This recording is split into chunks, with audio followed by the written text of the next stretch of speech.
Əziz altıncılar, hər birinizi xoş gördük. Bugün sizinlə neynirik? Barbarlar və Vandallar mətninin iş dəftərini işləyirik və gəlib çatdıq birinci yarımının sonuna. Kanalımıza abunə olmağı, uşaqlar abunə olmursunuz və bizim izlənməmiz düşür. Bəyənmək lazımdır.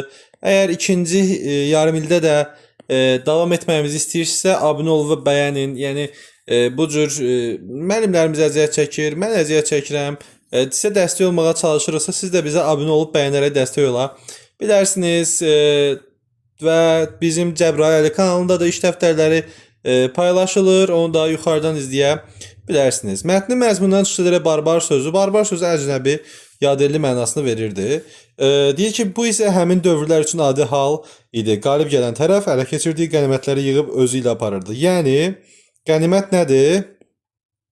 Müharibədə əldə olunanlar nə idi? Olurdu qənimət.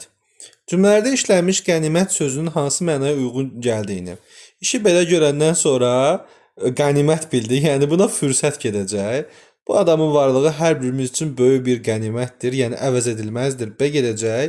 Hərbi qənimətlər, yəni müharibədə düşməndən alınan hər cür şey parkında ələ keçirilmiş texnikalar nümayiş etdirilir. Burada A gedəcək. Keçirik növbəti Ç tapşırığına. Ç tapşırığında nə deyir bizə? Fikrin ifadəsində konkretlik. 1. Lakonizm. İnsansevərlik, humanizm. Human, ingilis dilində. 3 nədir? Uca dağların zirvəli buzlaqlara alpinizm. Ümidsizlik, bədbinlik, pessimizm. 5. İstirahət məqsədi müxtəlif yerdən səyahət, turizm. Şəxsi maraqların hər şeydən üstün tutmaz, egoizm. Egoizm, bəli. Keçirik növbəti artıq dərsin ikinci hissəsinə. Burada görək bizdən nə istəyir və hansı tapşırıqlarımız var. Deyir, German tayfalarından birinin adı olub Vandal. İlk vaxtlar qədim Yunanda əcnəbi yadelli barbar, qədim Romada baş vermiş tarixi hadisə ilə bağlı yaranıb vandalizm, mədəniyyət əsərinin vəhşicəsinə mənf edən vandalizm, Yunan dilində danışa bilməyənləri barbar adlandırırdılar. Biri 3 düz, biri 2 düz. Barbar sözü əvvəl yaranıb, yoxsa necə deyərlər, vandal. Bunda nədir uşaqlar? Belə deyək də, miladdan əvvəlki dövrdə yaranan barbar yazı yaranıb miladdan əvvəl. Barbar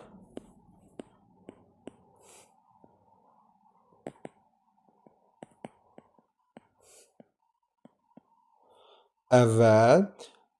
Amma vandal da yaranıb. Vandal 480 vandal 483. Gəlin sizə sual verim. İndi hansı daha gec yaranıb? Bunu necə deyərlər? Yazarsız şərhdə. Görüm tapa bilirsiniz. Barbar və vandallar haqqında suallar yaz.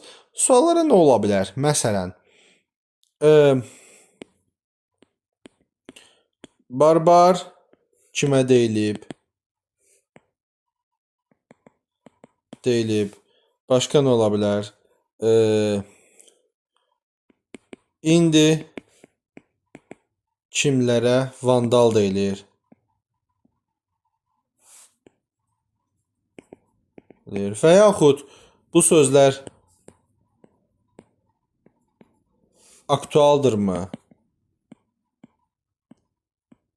Yəni, indi də işlədilirmi? Bu bir sual yazmış oluruq. Bir neçə faktdır siz yazacaqsınız Qarabağ haqqında, bunu araşdırmalısınız. Bunu kim deyib mətni artıq dinləmə mətnidir. Dinləmə mətnində bunu yəqin ki dinləmisiniz. Dinlədiyinizə görə tapşırıqları işləyə biləcəksiniz. Deməli, öz fikrinə əsasən belə arqumentdən istifadə etməyib. Bu edib. Bu da edib. Amma rus sərkəzi xatirə dəftərinə istinad etməyib. Mətnin müəllifi iddia edir ki, general olmağı arzulayan şəxs yaxşı əsər deyil aforizmi ilk dəfə kimin dilindən deyilib və kimə aiddir? İstəyəndə bu Napoleonun dilindən deyilib və Napoleona aiddir deyə. Çünki onun ordusunda əsgər marşal rütbəsinə qalxa bilərdi. Növbəti C tapşırığı. Mətndən belə bir nəticəyə gəlmək olar ki, bəzi aforizmlər müəllifləşə olaraq dəyər çıxmışdır. Aforizmlər orada xidmət əsgər xeyir. Bəzən hər hansı bir aforizm müəllifin müəyyənləşmək çətin olur, düzdür. Biz bilmirik ki, bu mətndə dəqiq olaraq kim deyib. Bu situasiyada siz yazırsınız. Yazı işləri mən eləməyərəm. Çünki mən sizi geriyə apara bilmərəm. Situasiyanı öyrənmisiniz, oturun yazın. Kitabda olan, rahat şəkildə cavabları tapılanlara kömək edirəm, amma bu yazı işlərinə bilirsiniz ki, mən yazmıram. Hansı cümlədə bağlayıcı işlənmişdir? Uğuru ancaq zəhmətlə əldə etmək olar. Bu ədatdır. Hava buludlu idi. Ancaqdan əvvəl vergül qoyulur, qarşılaşdırma bağlayıcısıdır. Bu işdən ancaq deməli, bağlayıcı ancaqdan əvvəl vergül qoyulmalıdır. Cümləyə görə hava çox istidir. Ona görə də birgə kitabı dincələk. Hər kəsə bu kitabı tövsiyə edirəm. Çünki maraqlıdır. Madam ki, Aynur xanım gəlmək istəmir, israr etməyək. Oğlanı tanıyıram, amma adını xatırlaya bilmirəm. Bağlayıcıların cümlə komponentləri arasında hansı məna çağrıları? Sən də böyüyərsən, sevincin də, dərdin də iştirak. Məşqçi məni inandırdı ki, nəyə aydınlaşdırma? Yarışda gah da bölüşdürmə, uzun ömür istəyir, lakin qarşılaşdırma, ya da bölüşdürmə. Gah dostum, gah da rəqibi üstün gəlirdi. Bu işi bölüşdürür də, gah da ki. Bildim, səhv eləyərəm. Bölüşdürmə olmalıdır o.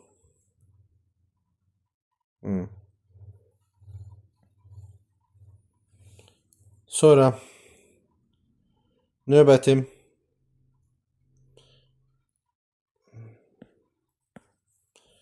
Bağlayıcıları nəzərə almaq cümlələri tamamlayır. Rəhbəri gelmişdi, rəfiqəsi gecikmişdi.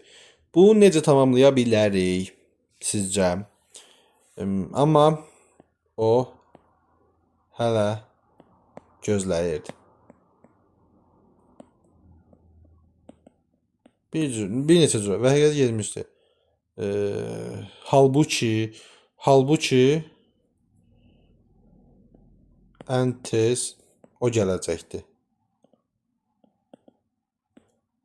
Çünki avtobus xarab olmuşdu.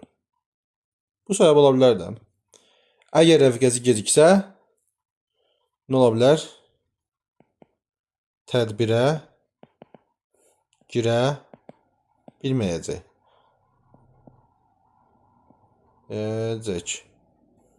Yəni, baxa bilməyəcək. Tez getməliyik, yoxsa gecikərik. Lap yaxşı, gedin də. Yoxsa tez getməliyik, yoxsa şərt qoyur.